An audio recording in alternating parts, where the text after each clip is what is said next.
Donc, je prendrai la parole en première et après, je te la donne. Son est parti. Tu peux faire rentrer, ouais. Je peux entrer dedans.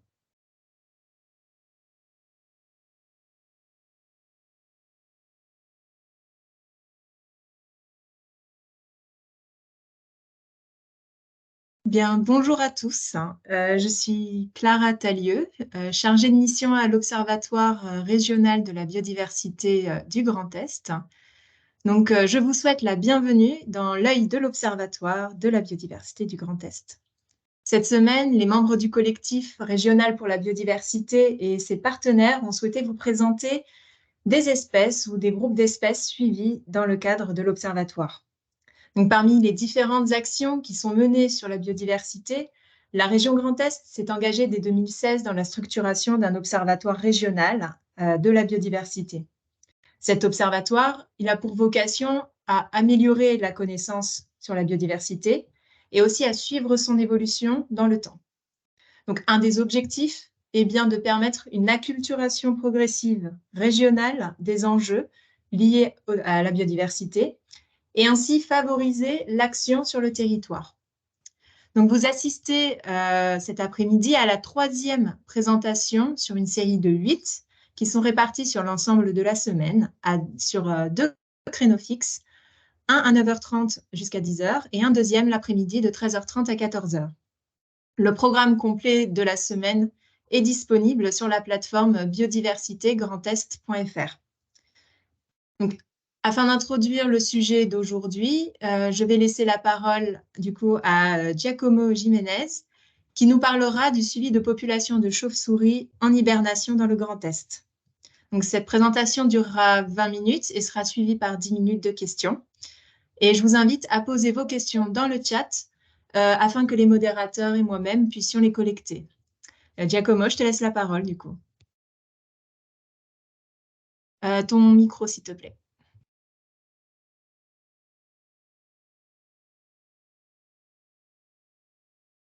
Alors, attends. Est-ce que vous m'entendez bien? Oui, c'est bon, on t'entend et on voit la présentation. Merci. Bonjour à tous. Eh bien, je m'appelle Giacomo Jiménez. Je travaille dans une association qui s'appelle la Spépesque Lorraine. Et je vais vous parler d'un indicateur qui est réalisé dans le cadre de l'Observatoire Grand Est de la biodiversité et qui s'intitule l'évolution des populations du cortège de chauves-souris en hibernation en milieu souterrain dans le Grand Est. Donc, c'est un indicateur pour lequel 3 structures au niveau du Grand Est sont impliquées. La Spépesque Lorraine, mais aussi le groupe d'études et de protection des mammifères d'Alsace et le Conservatoire d'espaces naturels de Champagne-Ardenne, qui coordonne cet indicateur. Donc, cet indicateur, déjà, il a été créé pour répondre à certaines questions dites évaluatives. Comment évoluent ces espèces qui sont menacées? Effectivement, les chauves-souris, de par leur biologie, ce sont des espèces fragiles et qui sont strictement protégées à l'échelle nationale, de même que leur habitat. Cet indicateur est également fait pour répondre à la question combien de milieux souterrains favorables aux chiroptères recense-t-on sur le territoire et comment ils évoluent. Effectivement, recenser ces milieux était un préalable à la création de cet indicateur et les suivis que nous réalisons dans le cadre de l'Observatoire participent à observer l'évolution des habitats utilisés par les chauves-souris à cette période cruciale de leur cycle biologique. Ensuite, il y a également la question quelle biodiversité est représentée en milieu souterrain, comment cette biodiversité évolue. Donc les chauves-souris sont intimement inféodées à ce milieu souterrain, en tout cas certaines espèces plus particulièrement, dont nous allons reparler tout à l'heure, mais également faire le suivi de ces populations de chauves-souris permet également d'observer d'autres espèces présentes dans le milieu souterrain, des espèces cavernicoles. Et enfin, comment évoluent les populations d'espèces visées par les plans nationaux d'action et régionaux. Donc, effectivement, toutes les espèces de chauves-souris font l'objet d'un plan national d'action en leur faveur, mais également d'une déclinaison régionale à l'échelle du Grand Est, et pour lesquelles les structures qui coordonnent cet indicateur sont également les structures animatrices dans le Grand Est. Donc tout d'abord, au préalable, avant de parler concrètement de l'indicateur, il faut forcément parler des chauves-souris du Grand Est. Donc on peut voir ici quelques photos qui représentent les différentes espèces. On a une grande hétérogénéité au niveau de leur taille. Donc une chauve-souris, ça pèse entre 3 grammes pour les plus petites dans notre région, jusqu'à un peu plus de 30 grammes pour les individus des espèces les plus imposantes, comme le grand murin. On a également une grande diversité au niveau de leur morphologie, au niveau de leur couleur. On peut voir en bas à droite la barbastelle d'Europe, qui a une couleur très sombre, très foncée, avec de grandes oreilles en triangle. Mais également, on peut voir le rhinolophe, le grand rhinolophe, qui est au milieu, suspendu, avec une feuille nasale, une couleur du pelage assez claire. On a également des espèces qui ont un contraste dorso-ventral très marqué, comme la cérotine bicolore, en haut à gauche, avec le pelage ventral plutôt beige et le pelage dorsal gris avec des mèches argentées et la peau très sombre aussi. Donc vraiment des espèces qui sont qui se différencient très bien au niveau morphologique et qui ont aussi eh bien, des traits au niveau de leur biologie qui sont très différents en fonction des habitats qu'elles utilisent ou de leur comportement. On doit également parler au préalable de leur cycle biologique. Donc, on a 2 périodes de ce cycle biologique qui durent une année de grande mobilité. Donc, c'est en ce moment, au printemps, et également en automne. Certaines espèces vont faire des déplacements de quelques kilomètres jusqu'à plusieurs centaines de kilomètres, avec certaines espèces de chauves-souris qui sont migratrices, comme peuvent l'être certains oiseaux. Et on a après 2 autres phases très sensibles pour les chauves-souris, qui sont la période estivale. C'est à ce moment-là que les colonies dites de parturition se forment. Donc, ce sont des regroupements de femelles qui vont se rassembler pour donner naissance à leurs petits de l'année, donner d'importants soins maternels jusqu'à l'émancipation de ces jeunes, donc jusqu'à ce qu'ils chassent par eux-mêmes et qu'ils sachent voler également. Et il y a également une autre phase cruciale qui va nous intéresser tout particulièrement dans le cadre de cet indicateur, c'est la période hivernale. Donc c'est la stratégie qu'elles adoptent dans notre région, les chauves-souris, c'est qu'à cette période, elles vont retrouver certains sites pour hiberner. Donc vraiment, tout leur biorhythme est ralenti à cette période, leur respiration ralentit, leur rythme cardiaque également, même leur température corporelle va diminuer pour être proche des températures ambiantes. Et à cette période-là, elles vont se retrouver dans des sites un peu particuliers où elles vont rechercher de la quiétude pour passer cette saison difficile. Et une certaine hygrométrie, une température qui est stable, donc qui va leur permettre voilà, de revenir après au printemps. Tout au long de leur cycle biologique, donc elles peuvent utiliser des habitats très différents. Ça peut être des arbres, ça peut être des cavités, ça peut être également dans nos habitations, dans nos combles, dans notre cave. Mais là, dans le cadre de cet indicateur, ça va vraiment être les espèces qui hibernent en milieu cavernicole qui vont nous intéresser. Donc, quand on s'intéresse à ces espèces-là, il y a vraiment 4 espèces que les suivis en période hivernale, en milieu cavernicole, permettent de suivre correctement. Il s'agit du grand murin, du grand rhinolophe, du petit rhinolophe et du vespertilion à oreilles échancrées. Donc voilà, ce sont les espèces que l'on va comptabiliser en plus grand nombre à cette période grâce au suivi et à l'investissement des bénévoles lors de ces missions-là.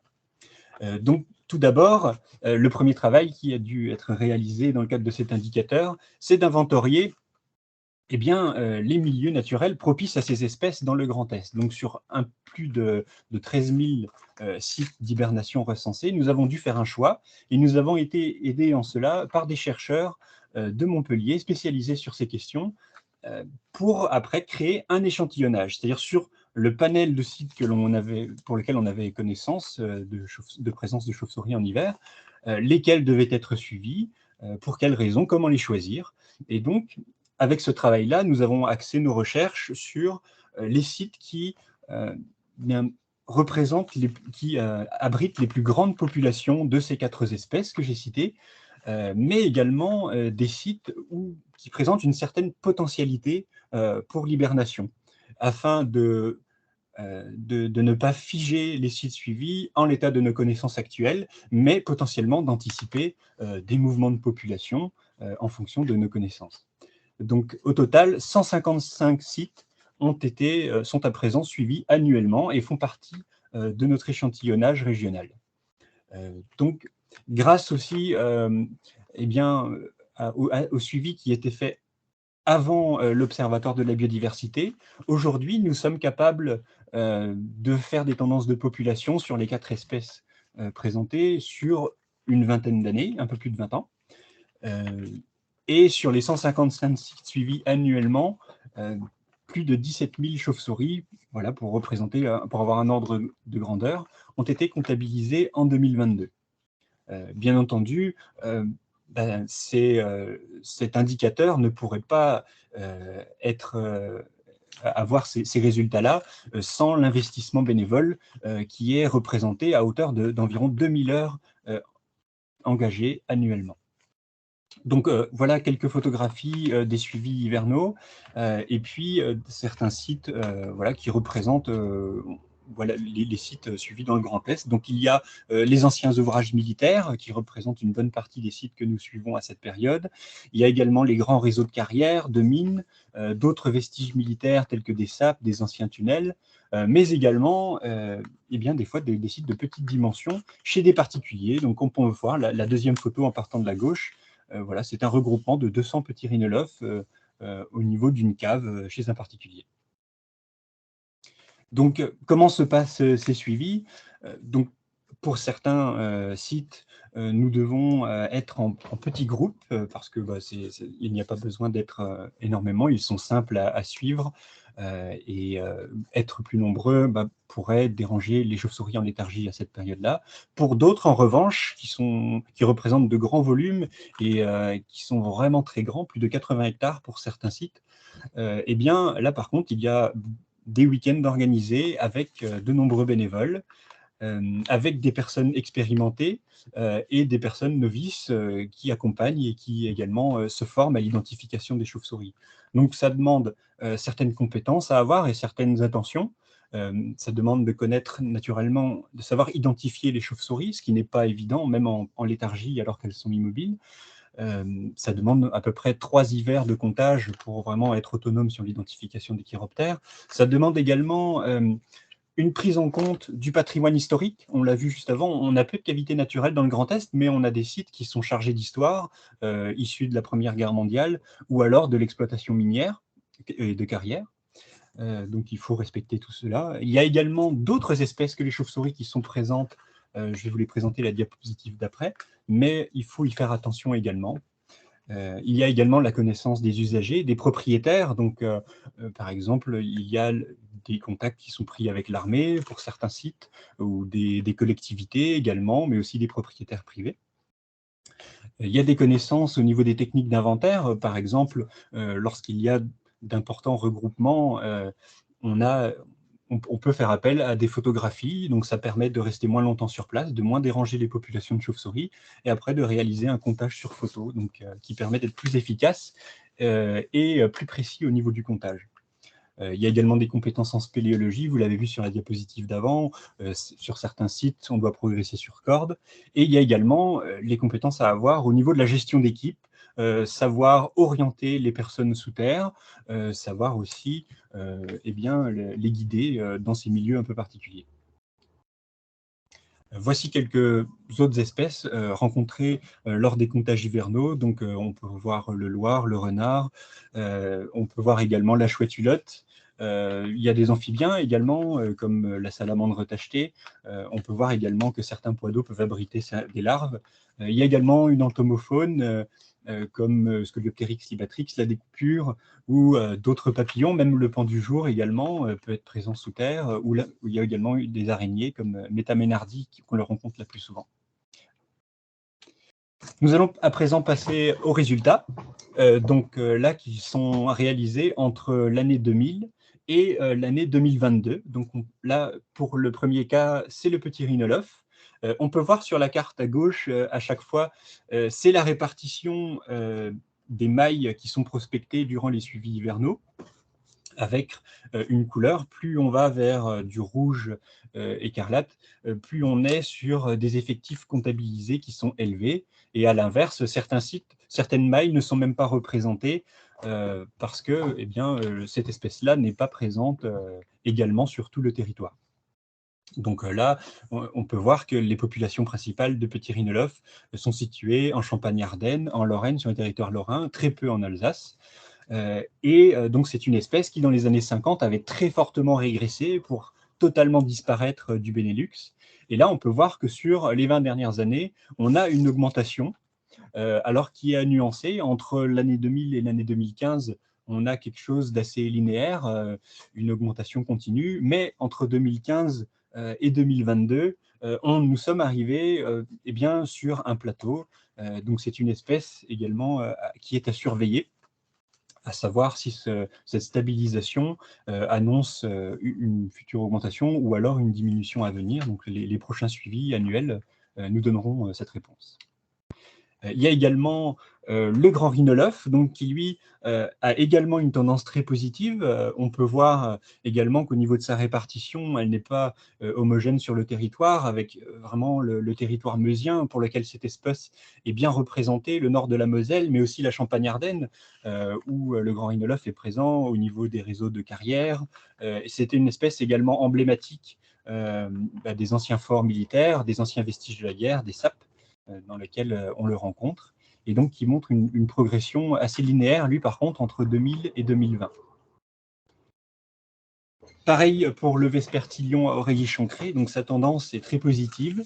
C'est une espèce par contre que l'on représente, qui est mieux représentée sur le territoire du Grand Est, avec des populations qui sont également importantes au niveau du territoire alsacien. On a une tendance qui est très positive également sur les 22 années de suivi, mais qui ne se ressent pas tout à fait de la même manière au niveau des différents territoires. Cette tendance positive se ressent plus en Alsace, en Champagne-Ardenne, un peu moins dans le Grand Est, sur le territoire lorrain. Pardon. Maintenant, nous arrivons à la quatrième espèce, donc c'est le grand murin, Myotis myotis, qui lui également a une répartition un peu homogène sur le Grand Est, avec quand même certaines densités de population plus élevées en Champagne-Ardenne, en Meuse, mais également au niveau du massif vosgien, entre la Lorraine et l'Alsace. Donc, par contre, cette espèce-là a une tendance qui est très hétérogène en fonction des années. Là, dans les années 2020-2022, nous arrivons sur des populations qui sont similaires à celles que nous rencontrions dans les années 2000. Donc c'est une espèce pour laquelle on a énormément de responsabilités dans le Grand Est, parce qu'à d'autres périodes de l'année, notamment en période estivale, nous avons parmi les plus grandes populations françaises au niveau des colonies de parturition. Mais en revanche, en hiver, c'est une espèce qui est beaucoup moins présente sur notre territoire, en tout cas que l'on touche beaucoup moins par rapport à nos suivis, et avec des tendances qui sont extrêmement hétérogènes. Donc les perspectives de cet indicateur, donc le suivi annuel va se poursuivre avec vraiment l'échantillonnage qui a été acté, défini au niveau des 155 sites en 2020. Il y a aussi une prévision de redéfinition des échantillonnages tous les 10 ans en fonction de l'acquisition des connaissances. Donc il y a ces 155 sites qui sont suivis annuellement, mais il y a également un gros travail bénévole de prospection sur d'autres sites. Il y a encore des découvertes qui se font, notamment par rapport au petit rhinolophe assez récemment, avec des sites majeurs qui sont découverts, même si on a quand même une bonne vision de ces populations. Donc, ça donnera l'opportunité, au bout de cette période, d'intégrer d'autres sites, voire même certains, peut-être, d'enlever certains sites aussi de l'échantillonnage, en fonction si l'habitat s'est dégradé, par exemple, s'il a été détruit. Le travail bénévole est bien évidemment au cœur de ce projet, de par les compétences qu'il faut pour réaliser ces suivis-là. Et il y a également une transmission des connaissances de bénévole à bénévole, et ce qui permet de poursuivre ce travail d'année en année, avec notamment même pour les grands complexes du travail cartographique. Il y a vraiment des apprentissages qui peuvent être très longs pour savoir identifier les espèces, mais aussi se diriger. Et aussi, il y a tout l'aspect relationnel autour du suivi. Comment agir en région? Donc là, je vais vous présenter un travail qui a été mené en 2017 et qui présente l'état des protections au niveau des sites achyroptères. Donc là, c'est tout confondu, c'est plus large que les sites d'hibernation. Donc, sur les sites analysés, 378 dans le Grand Est ont fait l'objet de protection physique, aménagement, protection physique de la pose de grilles, par exemple, qui interdit l'accès humain, mais qui permet de laisser de la libre circulation des chauves-souris. Mais également, là je parle également de protection administrative, achat, bail, convention, ou des protections plus fortes, comme arrêté de protection de biotope, la mise en place de réserves. Parmi ces sites, parmi les sites du Grand Est, 139 ont été identifiés comme étant d'intérêts nationaux, internationaux ou régionaux. Et parmi ces 139 sites, 39% sont seulement protégés physiquement, réglementairement ou conventionnés. Donc, on peut voir qu'il y a encore du travail à ce niveau-là, avec, vous pouvez voir, donc, notamment un site international à l'échelle du Grand Est qui, lui, ne fait l'objet d'aucune protection réglementaire ou physique. Et également des sites d'intérêt nationaux pour les mêmes raisons. Comment agir également? Donc, les suivis, certes, participent à l'amélioration des connaissances, voilà, à mesurer l'état des populations des 4 espèces dont nous avons parlé, mais également à réaliser une veille environnementale sur l'évolution de l'habitat, à prévenir certaines atteintes à l'environnement, comme des pollutions, comme on peut le voir sur la photographie en bas à gauche, mais également des problèmes que l'on pourrait identifier grâce à ces suivis de cohabitation entre les activités humaines et la protection de ces espèces. L'un des objectifs également des associations de protection des chiroptères dans le Grand Est, c'est la création d'un réseau de gîtes protégés, qui est maintenant s'étend, mais qui doit encore progresser et englober certains sites, comme on l'a vu précédemment, d'intérêts nationaux, internationaux. Et voire même aller vers de l'aménagement, vers l'amélioration de la potentialité de certains sites pour favoriser l'hibernation des chauves-souris ou leur implantation localement. Il faut également aller plus loin au niveau de la protection réglementaire avec la mise en place de protections fortes comme des arrêtés de protection de biotope, des conventionnements, des réserves. Il y a encore du travail à réaliser à ce niveau-là. Forcément, qui dit l'amélioration de certains sites au niveau réglementaire, après il faut également mettre les moyens pour faire respecter cette réglementation en face. Pour protéger les chauves-souris, enfin, il faut certes protéger les populations au niveau de leur gîte, mais il faut également prendre en considération les autres éléments qui sont essentiels à leur cycle biologique, qui permettent leur déplacement, leur corridor, lors de leurs déplacements journaliers ou saisonniers, lors de l'immigration, mais également, après, protéger leur territoire de chasse et la qualité de ces habitats. Donc, il y a tout un travail également à mener.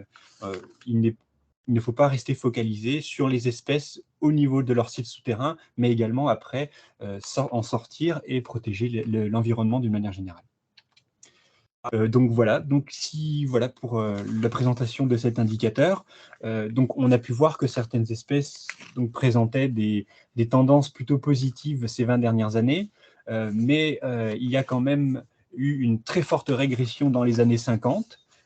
Les espèces de chauves-souris cavernicoles sont les espèces sur lesquelles il y a eu les plus grands efforts de protection ces dernières années, ce qui peut expliquer aussi les tendances positives de ces espèces-là, avec le retour du petit rhinolophe même au niveau de la Belgique, sur lequel il y a des très gros efforts de protection également.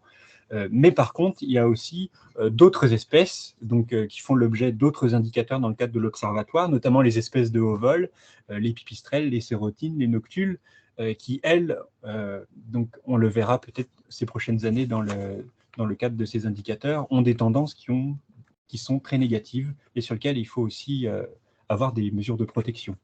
Enfin, je finirai là-dessus. Voilà, il y a aussi ces tendances positives pour certaines espèces, mais on peut voir que des populations importantes résident au niveau d'un nombre de sites très mince, 157 sites, 155 sites pour 17 000 chauves-souris, c'est énorme, et ça traduit aussi le comportement grégaire de ces espèces-là, qui doit nous encourager à ne pas relâcher nos efforts, voire même à les poursuivre. Donc, je vous remercie pour votre attention et je suis disponible si vous avez des questions sur notre travail. Merci Giacomo pour ta présentation. Du coup, oui, je propose de prendre les dernières minutes qui nous restent pour prendre vos questions. Et on en a déjà une pour toi, du coup, sur les cours d'eau enterrés. On me demande quel type de cours d'eau enterrés nécessite des inventaires spécifiques dans le cadre de projets de remise à ciel ouvert de cours d'eau. Il y a certains, oui.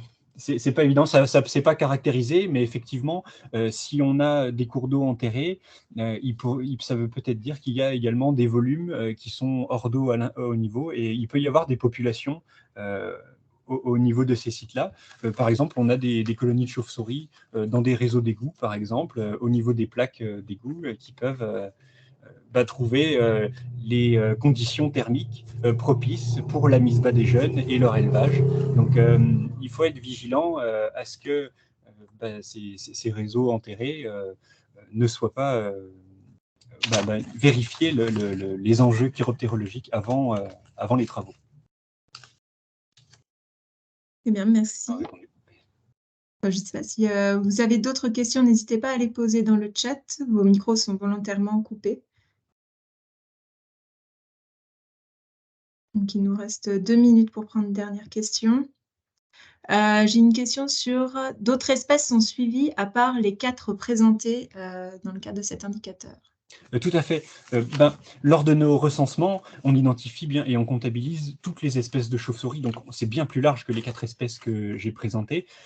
Mais en revanche, le travail que l'on a réalisé avec les chercheurs de Montpellier, nous ont permis de conclure sur le fait que les tendances de population, en tout cas, ne peuvent être réalisées que sur ces espèces-là. Mais peut-être que, voilà, au niveau statistique, il y a peut-être encore des choses à creuser, travailler peut-être en présence-absence pour essayer de tirer des tendances de population.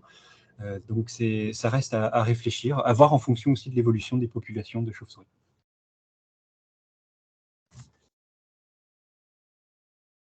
Très bien, mais s'il n'y a pas d'autres questions, je vous propose de clôturer du coup cette 3e présentation de la semaine dans l'œil de l'Observatoire. Donc, Giacomo, encore merci pour ta présentation et merci à vous de l'autre côté de l'écran qui vous êtes connectés cet après-midi.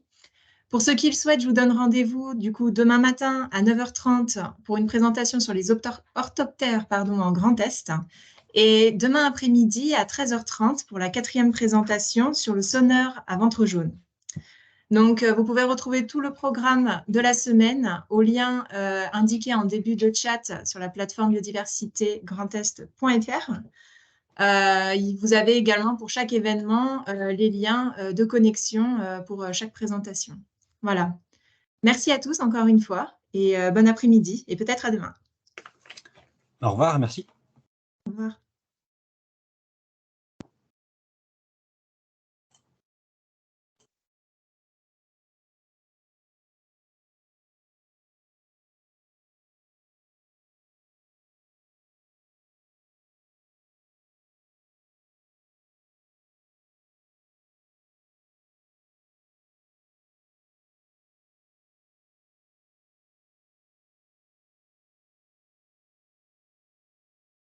Giacomo, tu peux enlever le partage d'écran si tu veux.